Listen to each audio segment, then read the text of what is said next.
Meditando su palabra de la Biblia Jerusalén en el Antiguo Testamento, continuamos estudiando el libro de Levítico desde el capítulo 26 en adelante.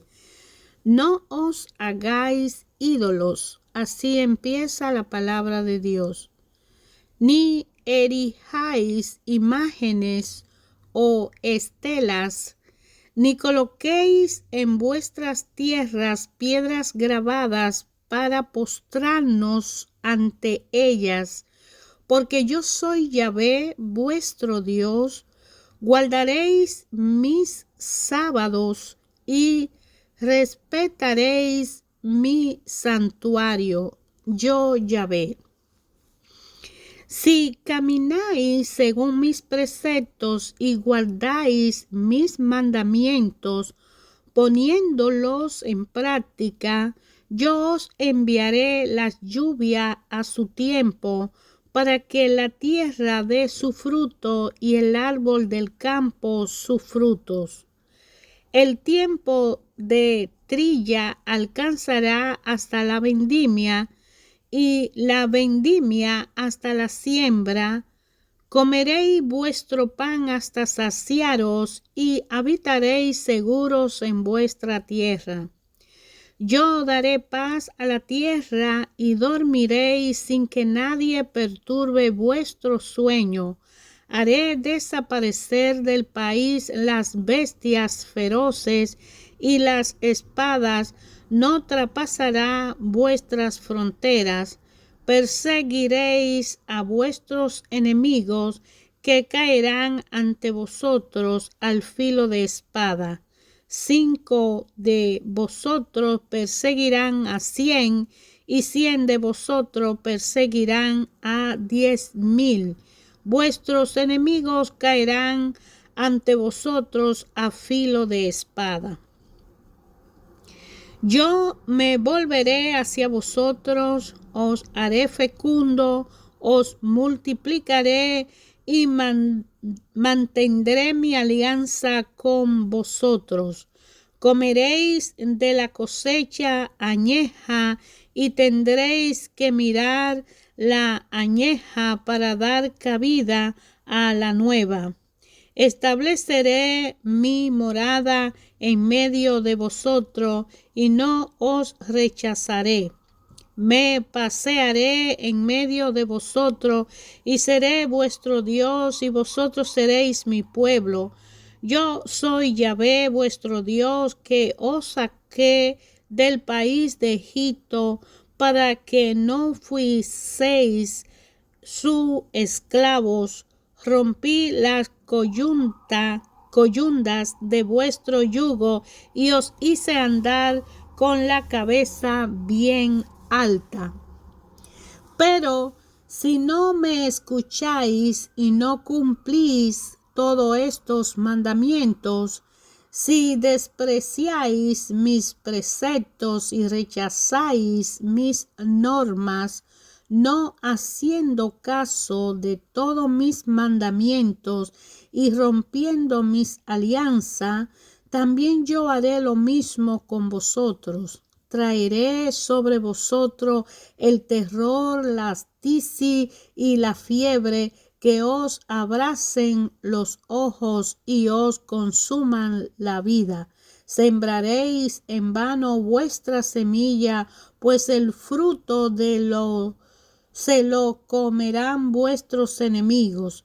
Me volveré contra vosotros y seréis derrotados ante vuestros enemigos, o tiranizarán lo que os aborrecen y huiréis sin que nadie os persiga.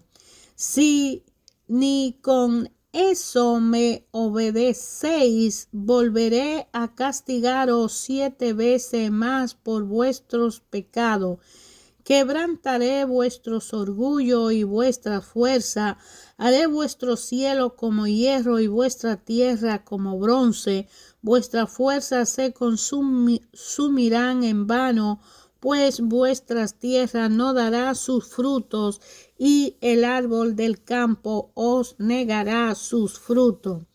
Y si seguí enfrentándoos a mí y no queréis oírme, volveré a castigaros 7 veces más a causa de vuestros pecados. Soltaré contra vosotros las fieras salvajes que os privarán de vuestros hijos y exterminarán vuestros ganados y os reducirán a unos pocos hasta que vuestros caminos queden desiertos.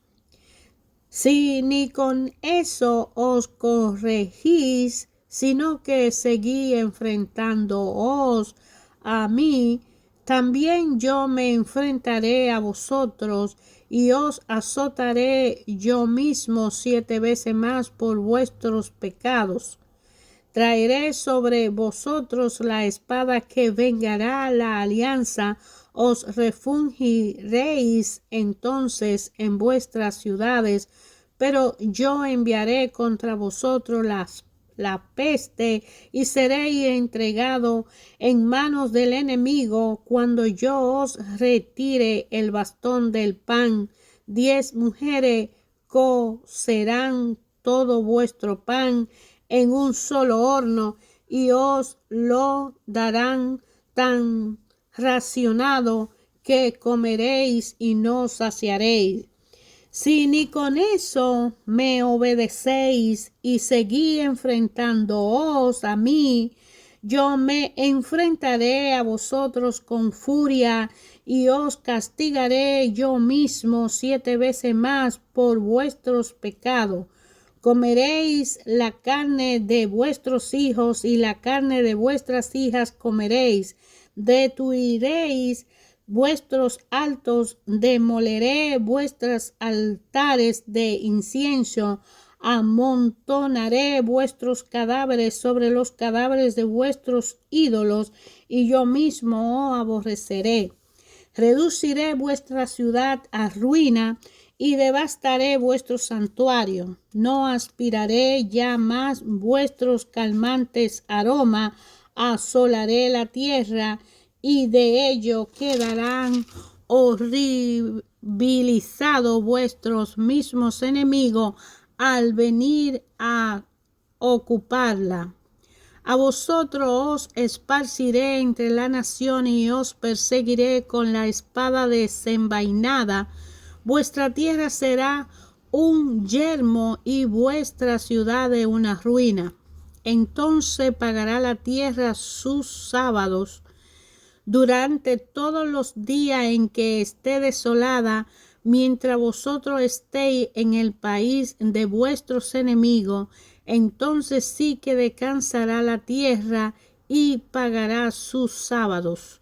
Durante todo el tiempo de la desolación descansará, por lo que no pudo descansar en vuestros sábados cuando habitabais en ella. A lo que quedaren de vosotros le infundiré pánico en sus corazones, en el país de sus enemigos. El susurro de una hoja caída lo ahuyentará, huirán como quien huye de la espada y caerán sin que nadie lo persiga. Se atropellarán unos a otros como quien huye de la espada, aunque nadie lo persiga. No podréis manteneros delante de vuestros enemigos. Pereceréis entre las naciones y os tragará la tierra de vuestros enemigos. Y quienes de vosotros sobrevivan se pudrirán a causa de sus iniquidad en la tierra de vuestros enemigos. Por las iniquidades de sus padres, unida a la suya, se pudrirán. Entonces confesarán su iniquidad y la iniquidad de sus padres, como se rebelaron contra mí, como se enfrentaron conmigo. También yo me enfrentaré con ellos y los llevaré al país de sus enemigos. Entonces se humillará su corazón incircunciso y expiarán su iniquidad. Y yo me acordaré de mi alianza con Jacob y de mi alianza con Isaac, y recordaré mi alianza con Abraham, y me acordaré de la tierra.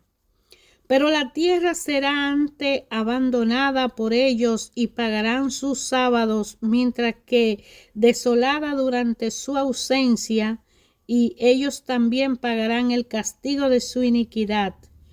Por cuanto desecharon mis normas y su alma desdeñó mis preceptos, pero incluso cuando estén ellos en tierra enemiga, no los desecharé ni lo aborreceré hasta exterminarlos y romper mi alianza con ellos, porque yo soy Yahvé, su Dios.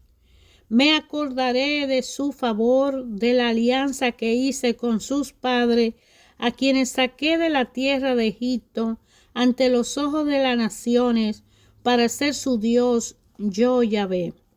Estos son los preceptos, normas, leyes que Yahvé estableció entre él y los israelitas en el monte Sinaí por medio de Moisés. Yahvé dijo a Moisés: di a los israelitas, si alguien quiere cumplir ante Yahvé un voto relativo a una persona, la estimación de su valor será la siguiente. Si se trata de un varón entre 20 y 60 años, se estimará su valor en 50 ciclos de plata en ciclo de santuario. Mas si se trata de una mujer, el valor será de 30 ciclos. Entre los 5 y los 20 años del valor será, si es chico, 20 ciclos, si es chica, 10 ciclos. Entre un mes y 5 años, el valor será para un niño 5 ciclos de plata, para una niña 3 ciclos de plata. De 60 años en adelante, el valor será para un varón 15 ciclos, para una mujer 10 ciclos. Si uno es tan pobre que no puede pagar esta valoración, presentará la persona al sacerdote, el cual estimará su valor. El sacerdote la evaluará en proporción a los recursos del oferente. Si se trata de un animal de los que se pueden ofrecer a Yahvé, todo lo que se entregue así a Yahvé es cosa sagrada. No se podrá cambiar ni sustituir, ni bueno por malo, ni malo por bueno. Y si se sustituye un animal por otro, tanto el permutado como su sustituto serán cosas sagradas. Mas si se trata de un animal impuro, de lo que no se puede ofrecer a Yahvé, se presentará el animal al sacerdote, y el cual lo tasará según que sea bueno o malo, y se estará a su tasación. Si uno quiere rescatarlo, añadirá un quinto más de su valor estimado. Si alguno consagra su casa como cosa sagrada de Yahvé, el sacerdote la tasará según que sea bueno o malo. Habrá de estar a la tasación del sacerdote. Si el que consagró la casa desea rescatarla, añadirá la quinta parte al precio de su tasación y será suya. Si uno consagra parte de un campo de su patrimonio a Yahvé, será estimado según su sembradura a razón de 50 ciclos de plata por cada carga de cebada de sembradura. Si consagró su campo durante el año de jubileo, se atendrá a esta tasación. Pero si consagra su campo después del año jubilar, el sacerdote calcula su precio según los años que quedan hasta el año de jubileo, con el consiguiente descuento en la tasación. Si el que consagró el campo desea rescatarlo, añadirá la quinta parte del precio de la tasación y será suyo. Pero si no rescata el campo y este es vendido a un tercero, el campo no podrá ser ya rescatado. Ese campo, cuando quede libre en el año jubilar, será consagrado a Yahvé como si fuera campo en entredicho y será propiedad del sacerdote. Si alguno consagra a Yahvé un campo que compró y que no formaba parte de su patrimonio, el sacerdote calculará su valor según los años hasta el año del jubileo y él pagará ese mismo día la suma de la tasación como cosa sagrada de Yahvé. El año del jubileo volverá el campo a aquel que lo había vendido, aquel a quien pertenecía como patrimonio. Toda tasación se hará en ciclo del santuario. 20 óbolos equivalen a un ciclo. Nadie podrá consagrar los primogénitos de su ganado que ya por ser tales pertenecen a Yahvé, sean de ganado mayor o menor, pertenecen a Yahvé. Si se trata de un animal impuro y lo quieren rescatar según la tasación, añadirán un quinto a su precio, pero si no es rescatado, será vendido conforme a la tasación. Nada de lo que a uno pertenece, hombre, animal o campo de su propiedad, que haya sido consagrado a Yahvé con anatema, podrá ser vendido ni rescatado.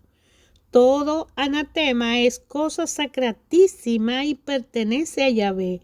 Ningún ser humano consagrado como anatema podrá ser rescatado, debe morir. El diezmo entero de la tierra, tanto de la semilla de la tierra como de los frutos de los árboles, es de Yahvé, es cosa sagrada que pertenecen a Yahvé. Si alguno quiere rescatar parte de su diezmo, añadirá un quinto de su valor. Todo diezmo de ganado, mayor o menor, es decir, una de cada 10 cabezas que pasan bajo el cayado, será cosa sagrada de Yahvé. No se escogerá entre animal bueno o malo, ni se le podrá sustituir y se hace cambio. Tanto el animal permutado como su sustituto serán cosas sagradas, no podrán ser rescatados. Estos son los mandamientos que Yahvé encomendó a Moisés para los hijos de Israel en el monte Sinaí.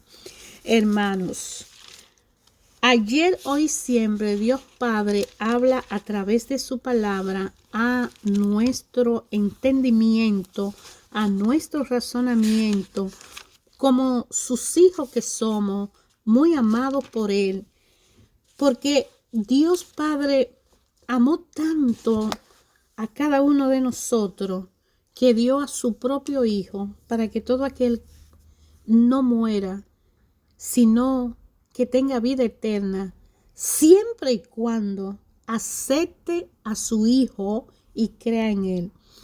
En el libro de Levítico hemos hecho un resumen, hemos leído el libro completo de Levítico desde el capítulo 1, que habla de los rituales de los sacrificios, habla de los holocaustos y de la oblación, del sacrificio de comunión, lo que significa y lo que es. Habla el capítulo 2 del sacrificio por el pecado. Y en el capítulo 4 habla de todo lo que necesita el sumo sacerdote, la asamblea de Israel, cómo se constituye, de su jefe, de un hombre de pueblo que tiene que ver con esa relación, cómo Dios formó ese santuario. En el capítulo 5 del libro de Levítico vamos a encontrar los casos particulares del sacrificio por el pecado. También vamos a encontrar el sacrificio por el pecado del hombre del pueblo, como una continuación.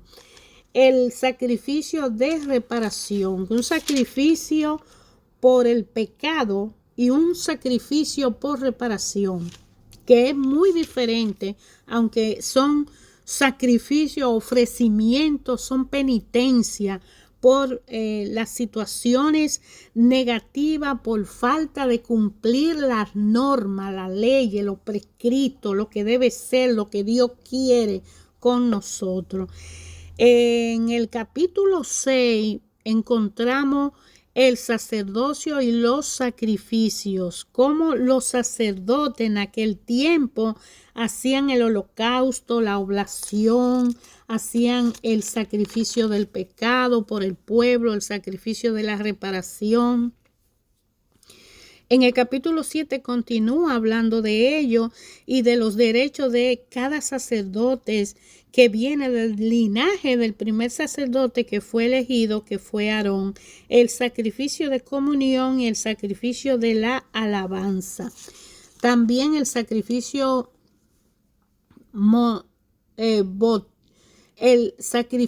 votivos o espontáneos, las normas generales y la porción que le corresponde a los sacerdotes. Y sabemos que el primer sacerdote fue Aarón. Y Aarón fue elegido sacerdote desde que lo sacó de Egipto para ir a encontrarse con Moisés.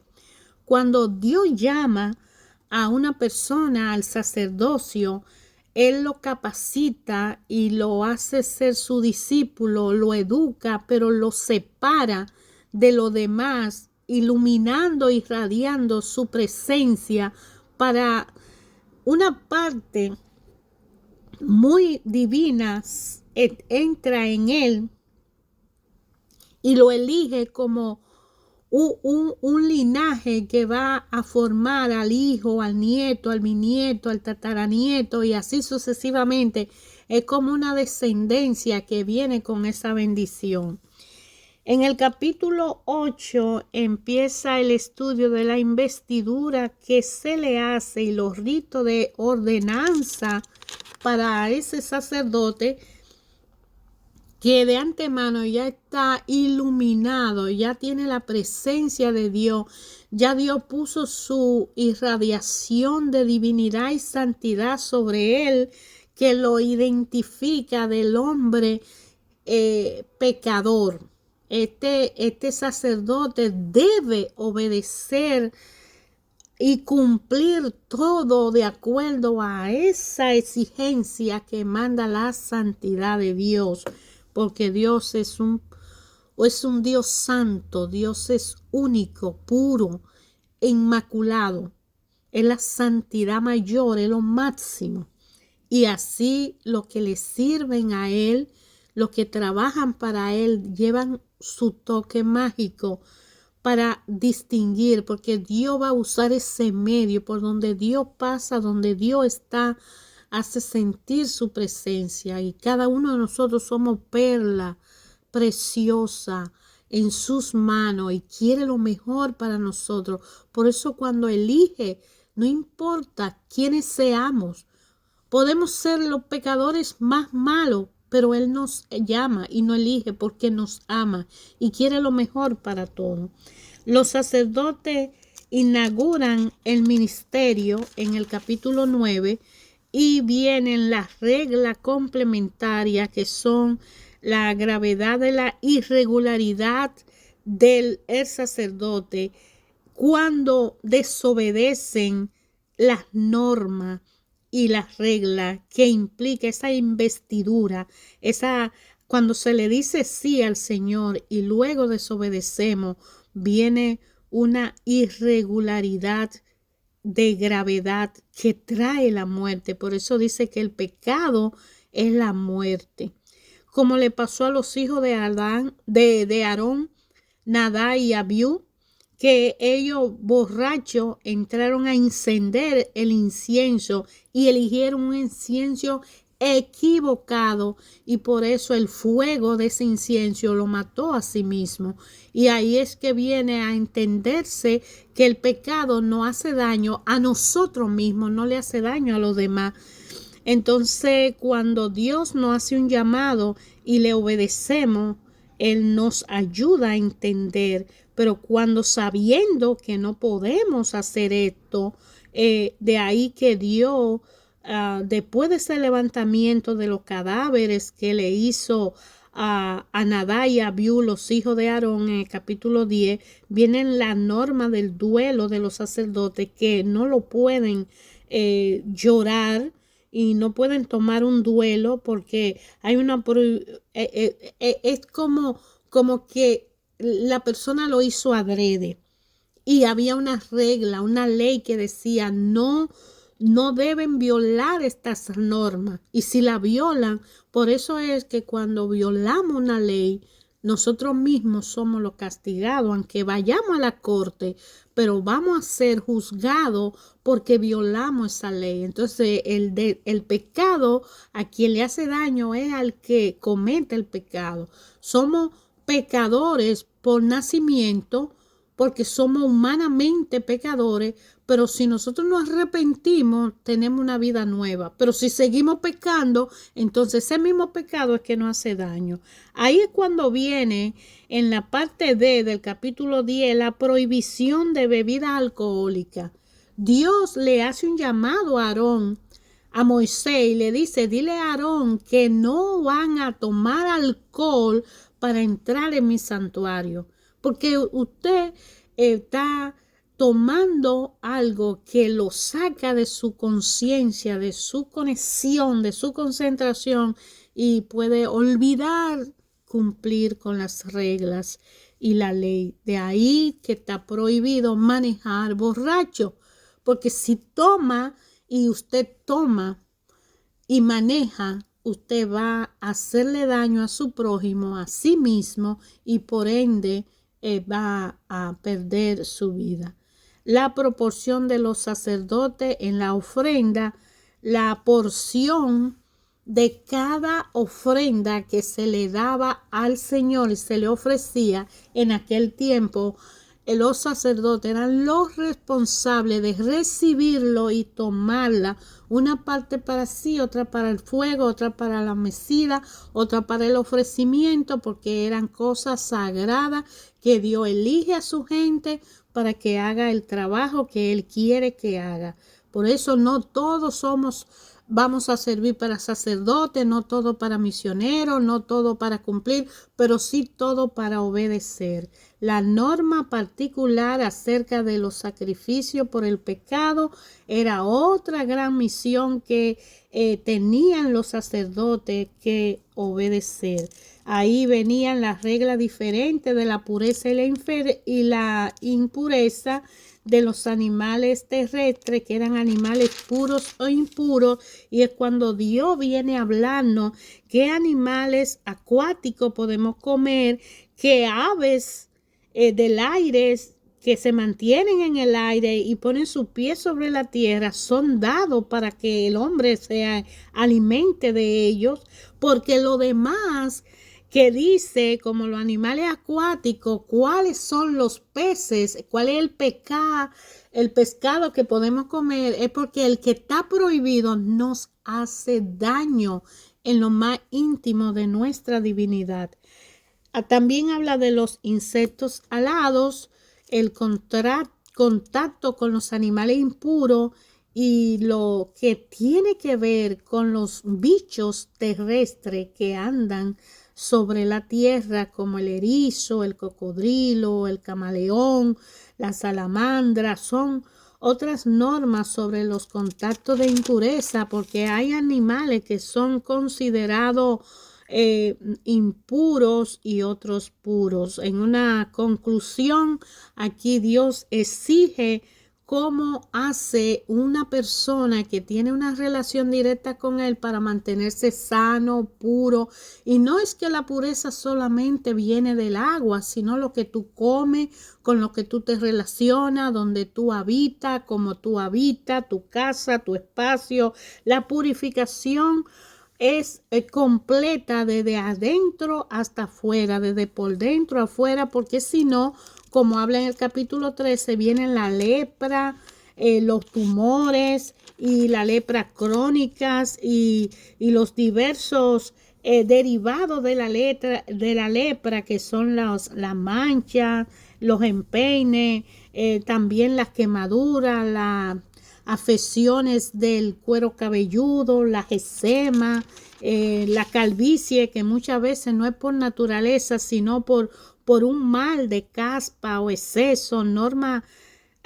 Hay cierta forma de por qué Dios nos envía a comer alimentos sanos, porque este cuerpo tiene la divinidad dentro. Nosotros somos chispa divina y por ende Dios quiere un cuerpo sano, porque una mente y un cuerpo sano trae pensamientos sanos, acciones sanas, ambiente sano y todo lo que se relaciona con una persona que quiere lo mejor por lo mejor, para lo mejor, lo perfecto por lo perfecto, para lo perfecto, y lo divino por lo divino, para el divino Dios, pues necesita relacionarse con esas cosas. Que la lepra también se nos explica en este libro de Levítico, que no solamente viene en el cuerpo y la piel, sino en la casa, en la ropa. Hay ropa que la tomamos sin saber de quién son y nos la ponemos, y una ropa que fue despreciada porque trajo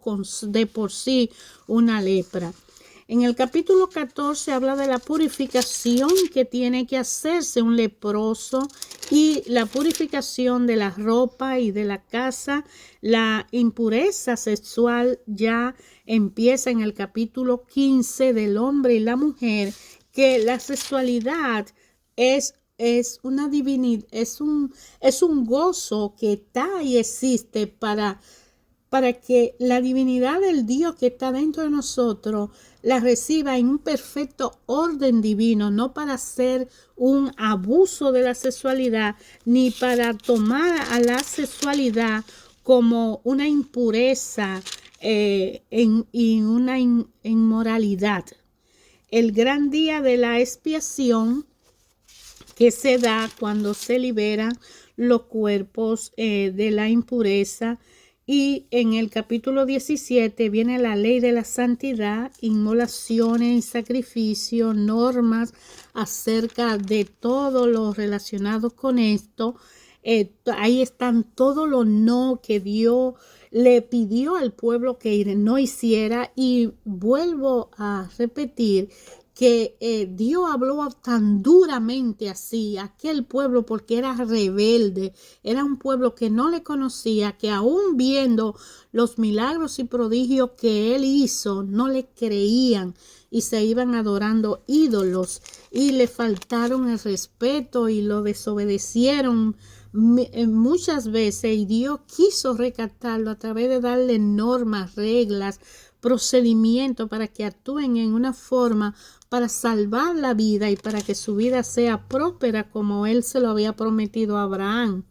En el capítulo 19 habla de las prescripciones morales y culturales y la falta de cultura, la falta de respeto a la familia y la santidad que implica el sacerdocio con la persona relacionada a ello, con los laicos y los rituales para la fiesta, que Dios quería que el pueblo se educara de una forma que hiciera fiesta, que diera diezmo, que ofreciera su primera cosecha. Y es porque no es por mal. Muchas veces decimos, oh, pero que yo gano muy poco y ¿qué puedo dar de este poco? Dios quiere que seamos agradecidos, que de todo lo que nos has dado, incluso lo más grande es la vida. Y si tenemos un empleo o tenemos una finca y cosechamos naranja, pues que regalemos una canasta de naranja a alguien.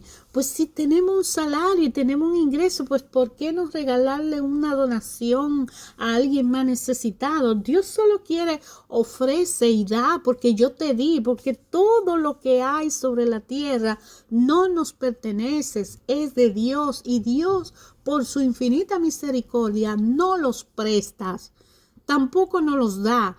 Todo es prestado, porque el día que Él nos llame, que solo Él sabe el día y la hora, Él pasará cuenta a un inventario y nos dirá qué hiciste con lo que yo te di. Recibir a Jesús, su Hijo, como nuestro Señor y Salvador, y que guíe nuestra vida es lo mejor que podamos hacer. Y al seguirle a Jesús hay que cumplir con todos los dones que el Espíritu Santo nos encargue y nos dé. Recordemos, como dice Efesios 1:6, que estamos cubiertos por la gracia, y también Colosenses 1:14, que hemos sido perdonados. Y no olvidemos a Romanos 6:11, que hemos sido liberados de las cadenas del pecado. Pero lo más importante es que seamos participantes de la naturaleza divina, como dice segunda de Pedro 1:14. Jesús es el camino, la verdad y la vida.